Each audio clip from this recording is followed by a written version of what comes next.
सद्गुरु महाराज की वाणी। पूरे और सच्चे सद्गुरु की पहचान अत्यंत दुर्लभ है। फिर भी जो शुद्धाचरण रखते हैं, जो नित्य नियमित रूप से नादानुसंधान का अभ्यास करते हैं और जो संत मत को अच्छी तरह समझा सकते हैं, उनमें श्रद्धा रखनी और उनको गुरु धारण करना अनुचित नहीं है। दूसरे गुण कितने भी अधिक हों, परंतु यदि आचरण में शुद्धता नहीं पाई जाए तो वह गुरु मानने योग्य नहीं। यदि ऐसे को पहले गुरु माना भी हो तो उसका दुराचरण जान लेने पर उससे अलग रहना ही अच्छा है। उसकी जानकारी अच्छी होने पर भी आचरणहीनता के कारण उसका संग करना योग्य नहीं। और गुणों की अपेक्षा गुरु के आचरण का प्रभाव शिष्यों पर अधिक पड़ता है और गुणों के सहित शुद्धाचरण का गुरु में रहना ही उसकी गरुता तथा गुरुता है, नहीं तो वह गुरु गाय बैल है। क्या शुद्धाचरण और क्या गुरु होने योग्य दूसरे गुण कितने भी किसी में भी कमी होने से वह झूठा गुरु है। गुरु से ज्ञान जो लीजिए शीश दीजिए दान, बहुतक बंधु बही गए राख जीव अभिमान। तन मन ताको दीजिए जाके बिसियाना है, आपा सब ही डार के राखे साहिब माही। झूठे गुरु के पक्ष को तजत न की जय बार, द्वार न पावे शब्द का भटके बारंबार। पूरे और सच्चे सद्गुरु को गुरु धारण करने का फल तो अपार है ही, परंतु ऐसे गुरु का मिलना अति दुर्लभ है। ज्ञानवान सिद्धाचारी तथा सुरत शब्द के अभ्यासी पुरुष को गुरु धारण करने से शिष्य उस गुरु के संग से धीरे धीरे गुरु के गुणों को लाभ करे, यह संभव है।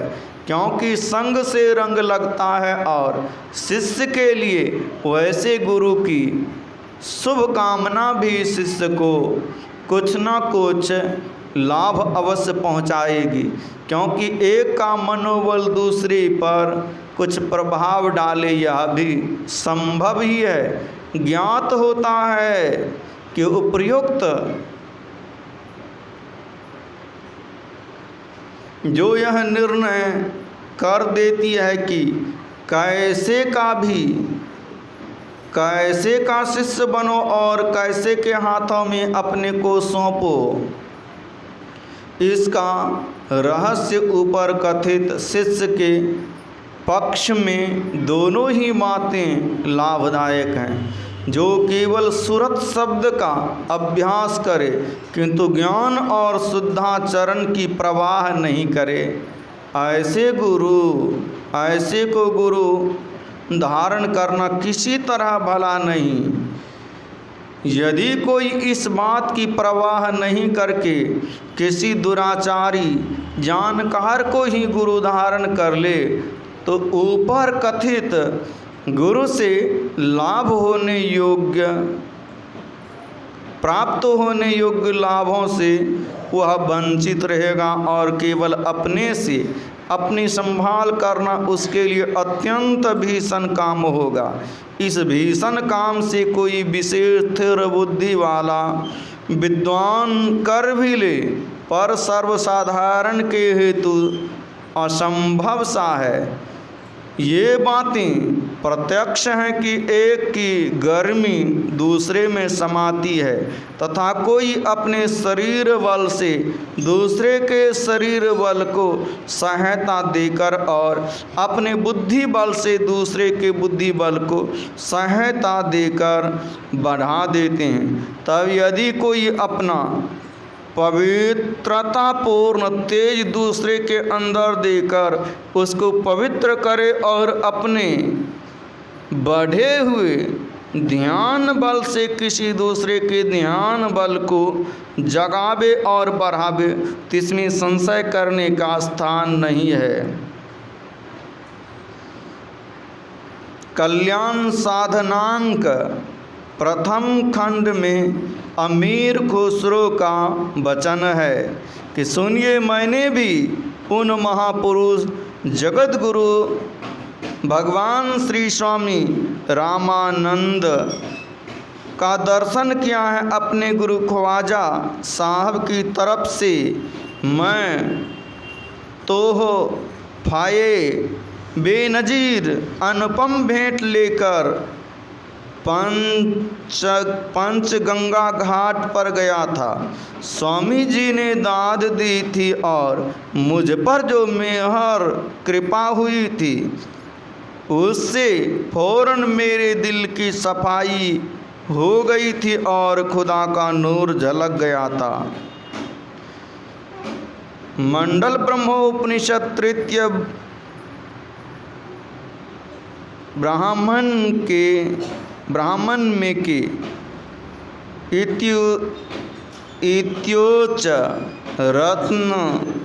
इत्योच रत्नस मालिंग्स शिष्यम ज्ञान मनियत।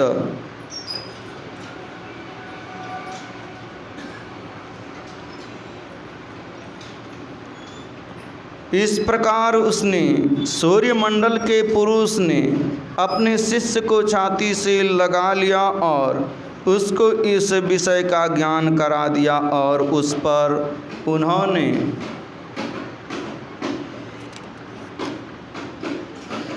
उपयुक्त प्रेयर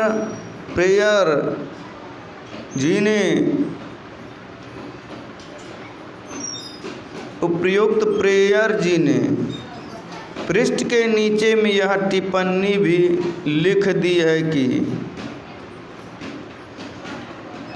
उच्चतर सत्य ब्रह्म का अपरोक्ष ज्ञान प्रदान करने की गुप्त विधि का यह अर्थात छाती से लगाना एक संकेत है। माइनर उपनिषद ज्ञात होता है कि पूरे गुरु के पवित्र तेज से, उनके उच्च ज्ञान से तथा उनके ध्यान बल से शिष्यों को लाभ होता है। इसी बात की सत्यता के कारण बाबा देवी साहब की छपाई हुई घट रामायण में निम्नलिखित दोनों पद्यों को स्थान प्राप्त है। ये पद ये हैं: मुर्शिदे कामिल से मिल सिदक और सबूरी से तज तकी, जो तुझे देगा फहम सहरक के पाने के लिए।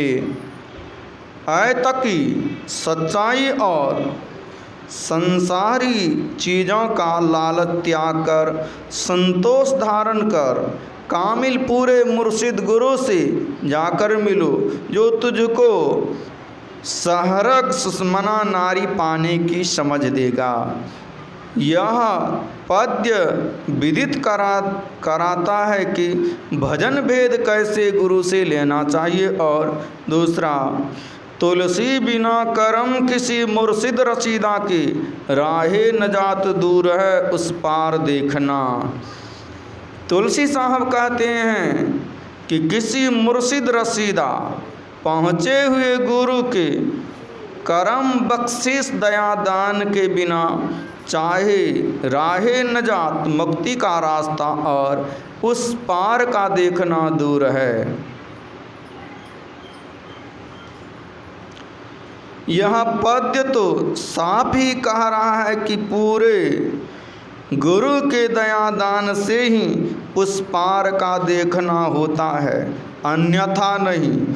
और बराहोपनिषद में है कि दुर्लभो विषय त्यागो दुर्लभम तत्व दर्शनम दुर्लभा सहजावस्था सद्गुरु करणांग बिना। अर्थात सद्गुरु की दया के बिना विषय त्याग दुर्लभ है, तत्व दर्शन दुर्लभ है, ब्रह्म तत्व दुर्लभ है और सहजावस्था दुर्लभ है। इस प्रकार की दया का दान गुरु से प्राप्त करने के लिए उन्हें अपनी ओर आकृष्ट किया जाए। इसी में गुरु सेवा की विशेष उपयोगिता ज्ञात होती है। भगवान बुद्ध की धम्मपद नाम की पुस्तिका में गुरु सेवा के लिए उनकी यह आज्ञा है। यथा मनुष्य जिससे बुद्ध का बताया हुआ धर्म सीखे तो उसे उनकी परिश्रम से सेवा करनी चाहिए, जैसे ब्राह्मण यज्ञ अग्नि की पूजा करता है। संत चरणदास जी ने भी कहा है, मेरा यह उपदेश है में धारियो गुरु चरणन मन राखी सेव तन गारियो जो गुरु झिरकाय लाख तो मुख नहीं मोरियो गुरु से नेह लगाए सबन सो तोरियो।